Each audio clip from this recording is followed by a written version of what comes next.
Thank you everybody for joining me again for my show, What's Your Story? Today I have a very interesting, funny guest. It's a friend of mine. We go to church together. His name is Al. How you doing, Al? How you doing? Uh, for you who don't know, obviously most of you probably don't know, Al has been in the restaurant business for what 40 years now. About 45 years. 45, and then now he's in a new venture helping young business people across the world start off their business. So he's a very business savvy guy, and that's why I wanted him on the show, so that he can help me and millions watching at home and on YouTube how to run their business, how to start their business. But before we get into all the business stuff, I want to start with your childhood. How was that like? Because for those who know him, you know how funny this man is. So how was it for you growing up? Well, I was the youngest of four boys. Okay. Mom had four boys in 5 years, and so she got gray hair and a sense of humor real quick, you know. And Yeah. so we had a great childhood growing up. It's four boys, you know. So it was fun. Oh, and you're the youngest of the four, you said. Yeah. How was your relationship with your brothers? You know, I've always been the one in the family that kind of held everyone together, or calls everyone. So all my brothers, one has passed away, but the other three I talk to on a daily basis, and the one that passed away too, I talk to every day. And so we all are very close. 'Cause four boys in 5 years, Yeah. proximity in age is we're all close growing up too. So That's amazing. yeah. And so, because I know you're funny, how did that funny side come? Like, I think I always had the freedom just to be myself. You know, my brothers and I got together because we all live different places. Well, one brother's out here, but we got together after 33 years apart. You know, we'd see one or two of us to get together, but now all four of us. After 33 years apart, and I said, you know, I think I was always mom and dad's favorite. yeah. And my brother said the same thing. So we always felt all of us felt we were loved. So we had the freedom to be ourselves. Well, I was always kind of growing up in school, always the class clown. You know, Of course. in fact, I think I was in the principal's office more than he was. You know? So, and I tell people the only way I made it through high school is by sports. And by going out with the principal's daughter, you know. Did you So, seriously? yeah, I did.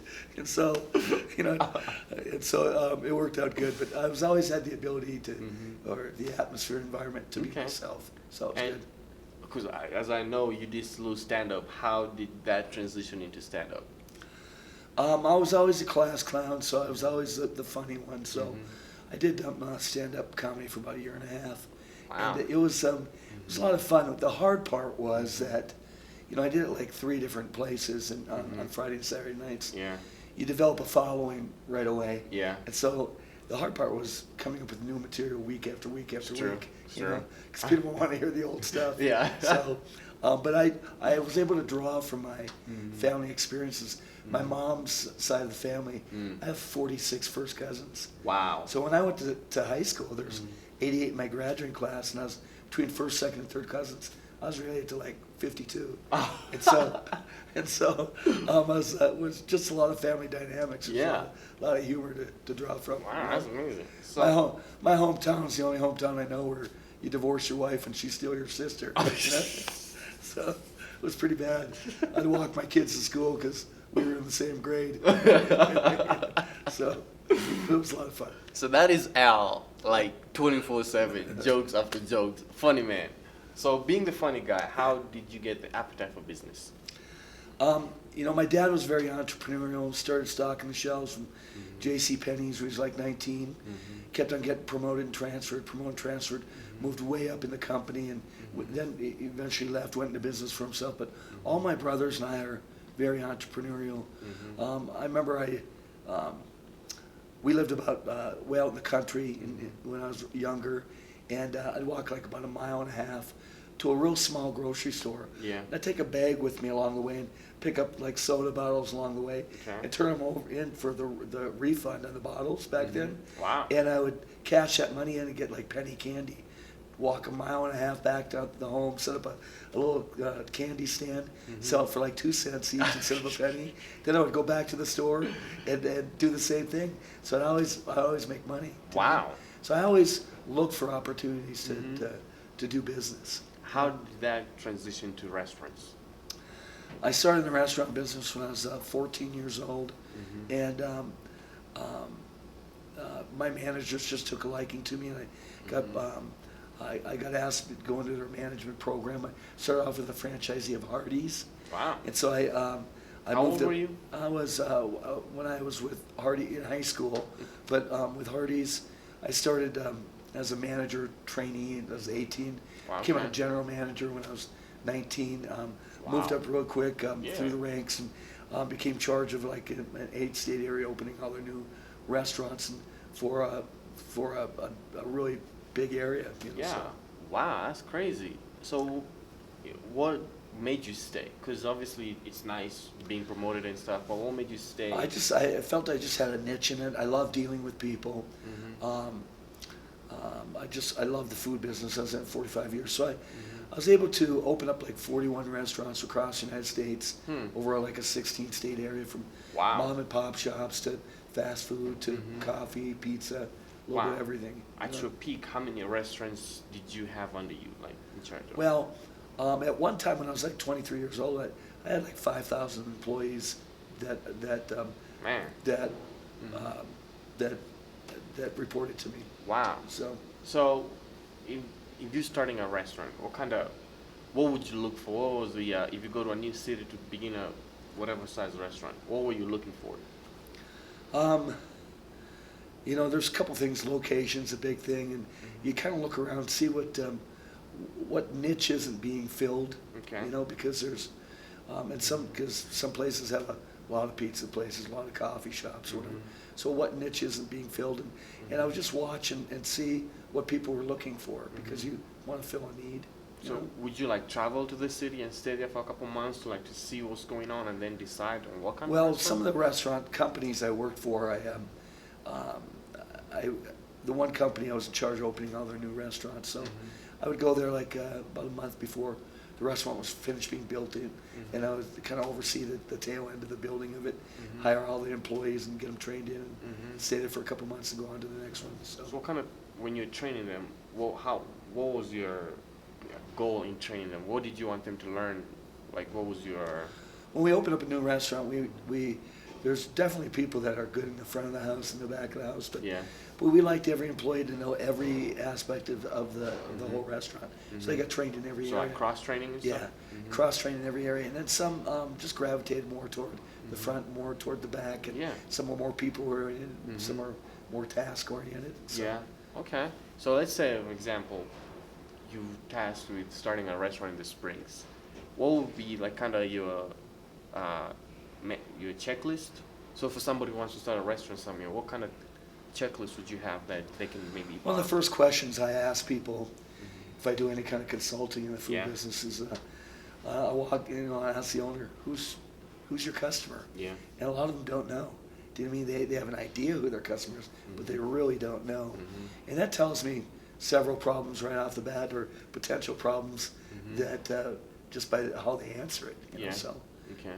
Who's your customer is a key one. Yeah. And when you were doing the restaurants, was it a particular food, or was it whatever restaurant they want? A little bit of everything. You know. Last restaurant I ran was in Athens, Georgia. Okay. And it was like Southern fine dining with a Cajun flair, so I've done a little bit of everything, but it was great.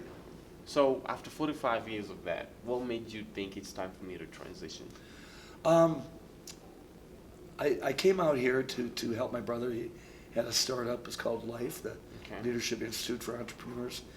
And what we do is teach people how to launch, grow, and scale business. And our primary target were missions, funders, and senders. Costs about $100,000 to put a couple in the field, missionary couple in the field that first year. Yeah. Just getting them tickets over there, plane tickets over there, and starting them up with a business. And 90% of those businesses would fail. So we teach people how not to fail. So what kind of things would if you could get into just a little bit? Not everything, because that is part of your business.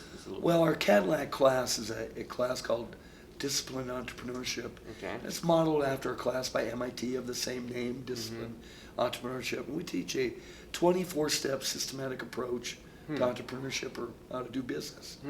And so, and, you know, most people think, well, to start a business, I got to start a website and hire people and everything. Yeah. That's not even till step 22 of the 24 steps. The Wow. first one is getting to know your who's your customer. You know, So the same things that you learned Yeah. as a restaurant manager, Right. you're applying into this. Yeah.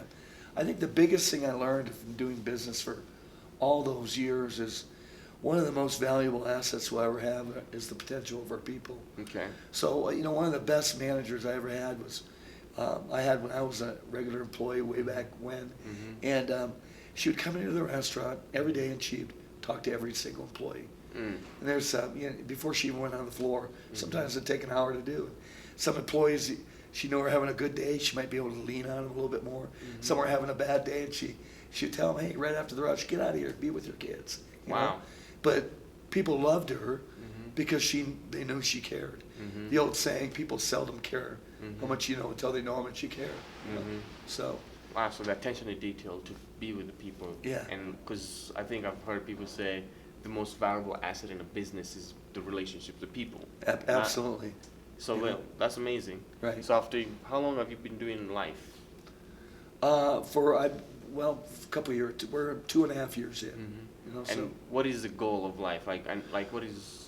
Well, our goal is to have 500 entrepreneurial ecosystems or entrepreneurial hubs. What is an ecosystem? It's a hub of entrepreneurs Okay. where there's an environment for teaching, for learning, for capital, just to get everyone involved. Yeah. In a certain area. Is it mainly overseas, like missions? Or Everywhere. could be... Anywhere. So. Wow, that's amazing. So, as you've been doing this, what is your role in it? Like, are you one of the teachers, or what do you... Well, no, my brother does most of the traveling, so Okay. he's been to many countries. But, so I provide like social media, the platform, and Okay.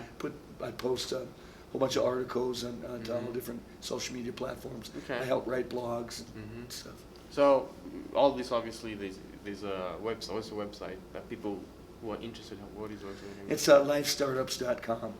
And there will be a link on the screen for you to click and go check it out. And social media as well, you said? Yes. All of those, you'll have links on there so you can go check them out. I appreciate it, Al. And before you leave, I know I didn't tell you this, but give me like a little stand-up special. Maybe a couple jokes. I don't know about a couple jokes, but I'll just tell you about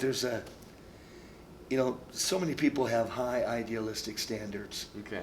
And there's a story about the guy who was a perfectionist. He wanted to be the very best at everything he did. And because he had high idealistic standards, he rarely lived up to his own standards. So because of that, he got depressed. And one day he thought, life's just not worth living anymore. So he wanted to commit suicide. But he didn't want any old ordinary suicide. He wanted to be the very best. So he sent away for Jack Kevorkian's home study kit. And then he went to a drugstore, bought some lighter fluid. He figured he'd light himself on fire. He bought a rope, he could hang himself. He bought some poison, he could poison himself. He bought a gun, he figured he could shoot himself. All these different ways. Yeah. And then he bought a rowboat. He went to Bass Pro Shop and bought a rowboat. Okay. And he took that rowboat and he rowed out in the middle of a lake. And there was an oak tree along the side of the lake, and a branch hung right over the middle of the lake. And he rowed the boat right underneath the branch and threw the rope up over the branch and made a noose and put it around his neck. And he thought, man, this is great. I'm going to have like a 4 or 5 way suicide. I'll probably make Good Morning America. And he drank the poison. He started getting a little groggy, and he started just chuckling to himself. And he put the lighter fluid on himself, lit himself on fire. He says, my family's probably going to make People magazine because of this. It's the greatest suicide ever. And he put the gun up to his head, and right before he pulled the trigger, wouldn't you know it, a skier went by. In the wake, in the water, the waves rocked the boat, and when he shot, it missed his head, and it hit the rope. Well, that caused him to fall in the water, and it put out the flames. And he drank some water, and he coughed up the poison. And he told someone later, if I wasn't such a good swimmer, I would have drowned. And the moral of the story is things aren't always as bad as you think.